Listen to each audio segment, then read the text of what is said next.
Bonsoir à tous, et bienvenue dans un nouvel épisode de Creepy Facts, dédié à l'horreur du 911, dans lequel nous allons écouter de vrais appels passés à ce numéro d'urgence, dans des circonstances dramatiques. Il s'agit du 5e épisode de cette série.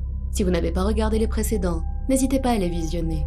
Je rappelle encore une fois que ces appels sont dramatiques, dérangeants, et peuvent heurter les âmes sensibles et les plus jeunes. Vous voilà prévenus. Prêts à les découvrir? C'est parti.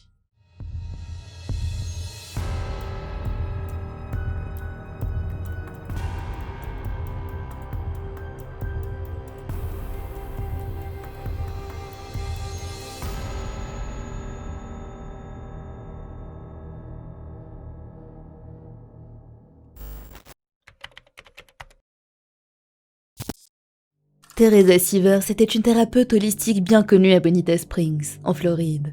Elle partageait également ses méthodes de soins alternatives sur sa chaîne YouTube. En 2004, elle a épousé un homme du nom de Mark Sivers, et ils ont eu 2 filles ensemble. Teresa possédait un cabinet en Floride qu'elle dirigeait avec l'aide de son mari. C'était elle qui s'occupait de la majorité du travail concernant le cabinet, et Mark restait principalement chez eux pour s'occuper de leurs enfants. Leur mariage se passait bien, et leurs proches les décrivaient comme un beau couple très amoureux l'un de l'autre. En juin 2015, ils sont allés tous ensemble au Connecticut pour rendre visite à leur famille qui vivait là-bas et avaient prévu d'y rester une semaine. Mais un peu avant la fin de leur séjour, Teresa a dû interrompre ses vacances à cause d'impératifs au travail et elle est rentrée seule en Floride pour s'en occuper. Le lendemain, cependant, Teresa ne s'est pas présentée au travail et ne répondait pas au téléphone. Ses employés se sont immédiatement inquiétés car ce n'était pas du tout dans ses habitudes et l'un d'eux a écrit à son mari pour lui demander si elle allait bien. Mark a répondu qu'il n'avait pas de nouvelles d'elle non plus et a contacté un de ses amis pour lui demander d'aller chez eux pour vérifier ce qui se passait. L'ami a accepté, et lorsqu'il est arrivé devant la maison, il a frappé à la porte à plusieurs reprises, sans aucune réponse. Il pouvait cependant voir à travers la vitre que les affaires de Teresa étaient bien à l'intérieur. Mark lui a alors donné le code pour accéder au garage, et une fois à l'intérieur, l'ami a découvert une terrible scène. Teresa était au sol, en sang, battue à mort avec un marteau qui reposait à côté d'elle. L'homme, craignant que l'assaillant soit toujours à l'intérieur de la maison, est immédiatement ressorti pour appeler le 911. 911, what is your emergency? I'm at a friend's house. He's out of town, and I came here to check on his wife, and she's dead on the floor. Okay. The address is... Okay, stay on the line. Oh, sir, hold on, Yeah. stay on the line. Yes. Okay, you're doing very well. Good job. Just a moment, we're going to connect you. They're going to ask for the address. Ambulance and fire, what is the address of the emergency? Okay, and is that a house or an apartment, sir? The house. Tell me exactly what happened. My friend, she's a doctor. I'm a doctor. She came home last night. Her husband is in Connecticut, and she was supposed to go to work at 9 o'clock. She called me, and I was on my way into work, so I swung by, and she's dead on the floor. And there's a hammer at the side, and she's bashed in the back of the head. Stay on the line with me. Sheriff's office, are you on the way? Yes, we are. Okay. All right, and so you said you're a doctor? Yes, I am. Okay, are you with her now? I'm outside of the house because I don't know if there's anybody in the house. Okay. All right, so how old is She's 50s, 47-ish. All right, sir, and is she awake? No, she's down on the floor. She's cold. And The back of her head is bashed in, and there's blood everywhere. Okay. All right. So I do have paramedics, the fire department, also law enforcement is on the line with us. Okay, they're going to be going out, okay? Okay, okay. So I want you to stay on the line one moment. And sure. Yeah, I'm gonna stay here till I get here because I don't know if anybody's still in the house. Okay. All right. Was right. All right. Just stay on the line, okay? The sheriff's office has questions, and they're going to counsel you on what to do next. So, Okay. Sir, are you inside the residence then?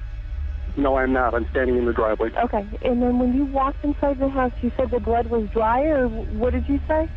Yeah, half the blood is dry, half is wet. And she's cold. She's dead cold. Okay, and there's the hammer sitting next to her, and you had left it, and did you touch anything? No, I did not touch anything. I touched her. I shook her a little bit. Okay. She's dead cold. All right, one moment. You're doing really well. So the last time you had seen her is what time? Probably 2 weeks, 3 weeks ago.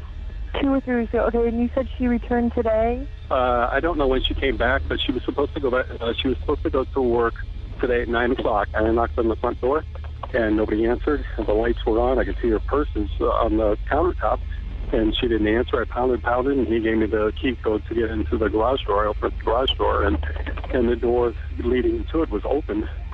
One of the dogs ran out. I don't know if he left or not. And I walked in. I just opened up the door, or walked in the door, and she's dead on the floor.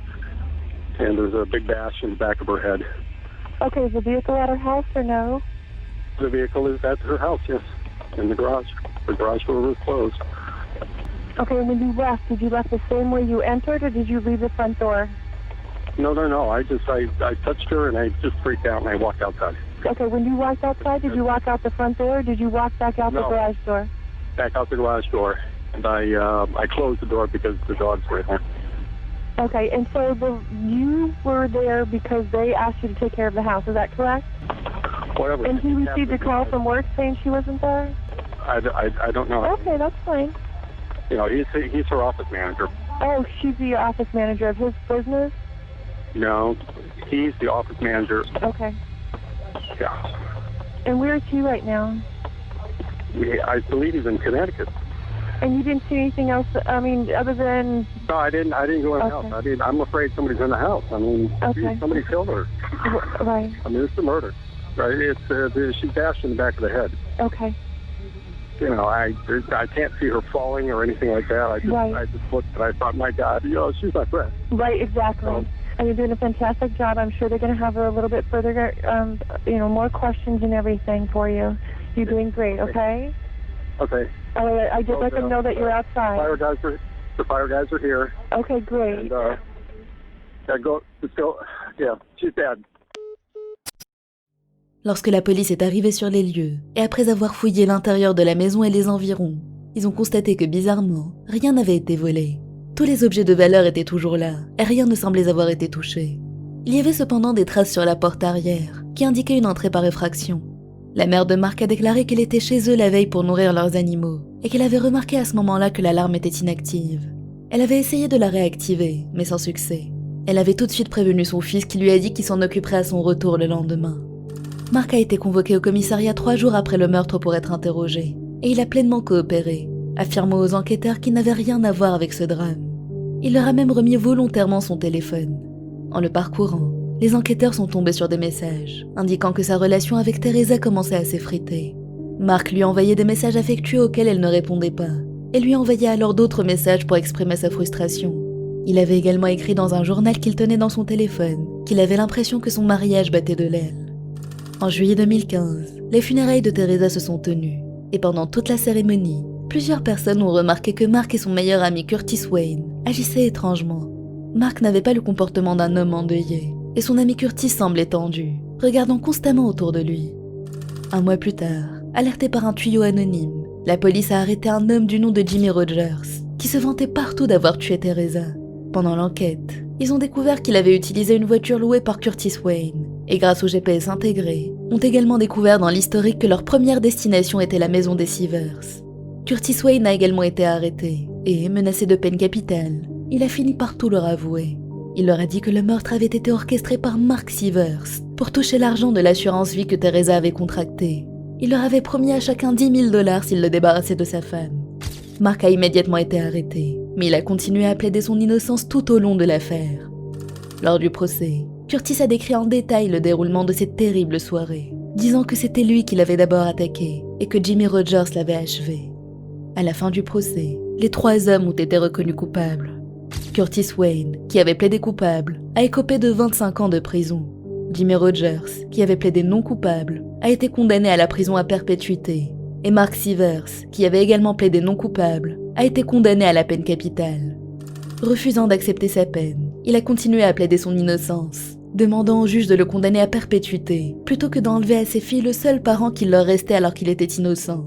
Mais le juge a maintenu la peine capitale.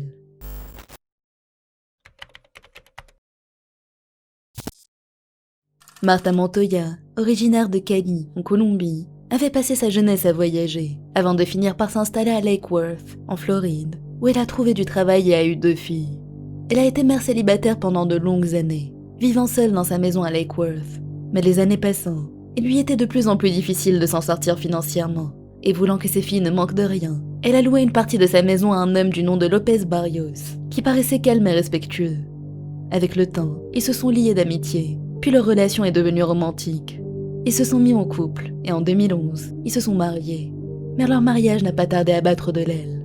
Lopez avait parfois des réactions extrêmes, allant jusqu'à abandonner Martha et ses filles sur le bord d'une route après une dispute. De plus, les filles n'avaient jamais pleinement accepté sa présence, et affirmaient qu'elles ne l'appelaient papa que parce qu'elles y étaient obligées. Martha, cependant, tenait à sa relation, et faisait tout pour qu'elle fonctionne, parce qu'elle voulait donner à ses filles, qu'elle aimait plus que tout au monde, une figure paternelle. Mais ce qu'elle ne savait pas, c'était que Lopez se comportait de manière inappropriée avec sa fille la plus âgée. Il s'introduisait dans sa chambre la nuit pour la toucher, et la menaçait pour qu'elle ne dise rien.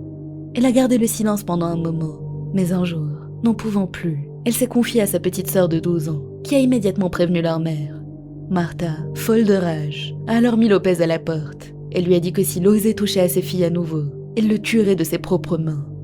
Mais quelques heures plus tard, le matin du 20 août 2016, la plus jeune fille de Martha s'est réveillée au son de sa mère criant « Mes filles, mes filles !» et a tout de suite su que quelque chose n'allait pas. Elle a réveillé sa grande sœur, a pris un couteau dans la cuisine, puis est allée ouvrir la porte de la chambre de sa mère, révélant une scène horrifiante. Sa mère était couverte de sang, et Lopez se tenait à côté d'elle, un marteau ensanglanté dans ses mains. Dès qu'il a vu la fillette, il a essayé de la frapper avec, mais réagissant très rapidement, elle a réussi à esquiver le plus gros de l'attaque et s'est enfuie. Lopez s'est aussitôt lancé à sa poursuite. Elle a couru de toutes ses forces dans la rue, jusqu'à tomber sur 2 personnes qui ont bien voulu lui prêter un téléphone pour appeler les secours. Et elle a aussitôt composé le 911. 911 emergency. Hello. I woke up from a nap and I heard my mom screaming my daughter. And then I grabbed a knife and I woke up my sister and I saw my stepdad with a hammer and my mom yelling, and I tried to stab him to stop, and he looked back and he hit me with the hammer, and I didn't know what to do, so I panicked and I ran. I jumped over the fence and now the cops are here. Okay, take a deep breath. How old are you? I'm about to be 13 in 2 days. Okay. So you saw your father hitting your mother with a hammer?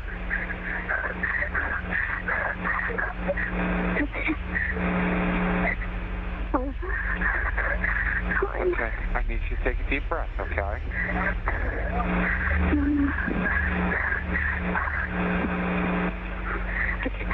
Can you send the police already? I saw the police, but they just drive past. Okay, now they are on the way, but they're trying to get in safely, so nobody else gets hurt. Where is the knife and who got stabbed? I don't remember where I put the knife. I think I dropped it because he hit me with the hammer on my arm.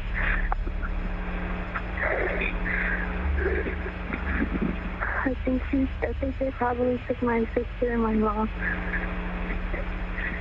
Okay, did you stab your father with the knife, you said? No.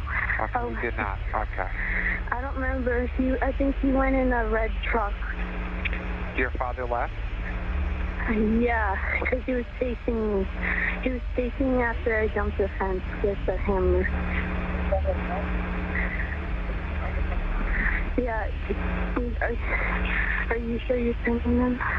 Yeah, I'm sending them. Where exactly are you right now? Can you walk I ran to the corner of the street, and now I tried to get anybody that was there, and there were these 2 nice men who helped me, and I told them to get away from over there and to please call somebody to help. Pendant ce temps, la grande sœur de 16 ans s'est rendue dans la chambre de leur mère, où elle a trouvé une Martha grièvement blessée, agonisante. Elle s'est précipitée vers la porte et l'a verrouillée, avant d'appeler à son tour le 911.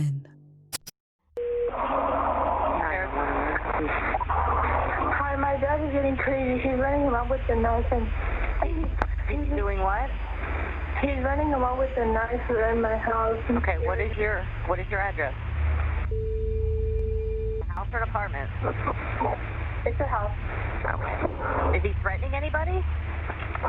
He hurt my mom. She's bleeding on the floor. Okay, how did he hurt her? with the knife. Did he stab her with it? I don't know. She has blood all over her face. I don't know. Okay, ask her if he cut her with the knife. Mami, ¿te pegó con el cuchillo o qué? ¿Cómo fue? What did she say? I don't know. She's unconscious. She's unconscious? He's coming in the house. All right, stay on the phone. Can you stay on the phone with me? Hello? Yes. Are you able to safely stay on the phone with me? Hold on. Yes, I'm here. Okay, so you don't know where she's bleeding from? No. Has your dad been drinking? Huh? Has your father been drinking? No. No? Do you know why he's running around with a knife? No. All right, stay on the phone with me. He hasn't been doing any drugs? I don't know. All right, stay on the phone. Has he been diagnosed with any mental health issues? Yep, I'm scared. Okay, they're on their way. The police are on their way. Okay. Ma'am, are you there? I'm hiding Okay. in the back Are you near of the house. the area? Does he know? He doesn't know you're calling? No. Okay. Oh my God, I'm so scared. My mom's inside by herself. But you don't know where she's bleeding? Everywhere. Okay. And she's not conscious at all? She was gasping for air, but I don't know. Okay. All right, you're not in the house, right? Are you in the back shed, in the back of the house? I'm in the back under the trailer. Under the tree? Okay. Trailer? Trailer? Okay. And that's in the back of the house? Correct? What? You're in the back of the house under the trailer? Yeah. Okay. All right, is there an alleyway to access your house also? Yes. I heard the car turn on. I think he's sleeping. Hey, did he have any other weapons besides the knife? I don't know. Has he ever done anything like this before? No. Okay. Were they arguing before this happened, you know?